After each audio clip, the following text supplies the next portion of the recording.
અરે મોટી મોટી કંપનીમાં અત્યારે હાલ સેકન્ડ હેન્ડ કારનો ભાવ તો જુઓ ભાઈ. અરે હા જાનુભાઈ, હું પણ જઈ આવ્યો. જ્યાં ગાડીના ભાવ 1 થી 2 લાખ રૂપિયા વધારે કેમ હોય છે?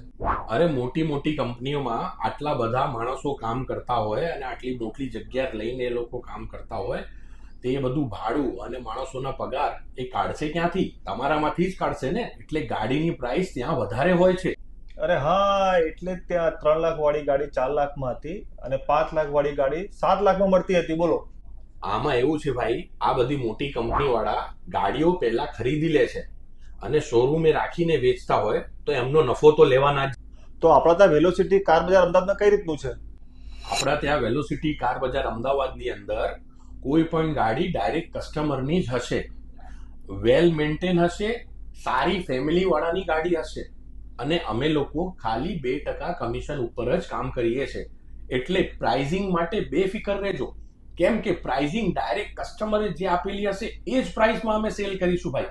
અને એ બી એકદમ મસ્ત કન્ડિશન વાળી ગાડી મળશે તમને. અચ્છા, તમે એવું કહેશો મને ઘર ઘરાઉ ગાડી મળી જશે, એ પણ 1 થી 2 લાખ ઓછા ભાવમાં? હા, હવે તમે સમજ્યા. મારા ત્યાં તમને 1 થી 2 લાખ રૂપિયા ઓછા પ્રાઇસમાં ગાડી મળશે, એ બી ક્વોલિટી કાર્સ. એમાં બી ગાડી તમને એકદમ નવા જેવી મળશે ભાઈ, અને લોન પણ કરાવી આપીશ તમને.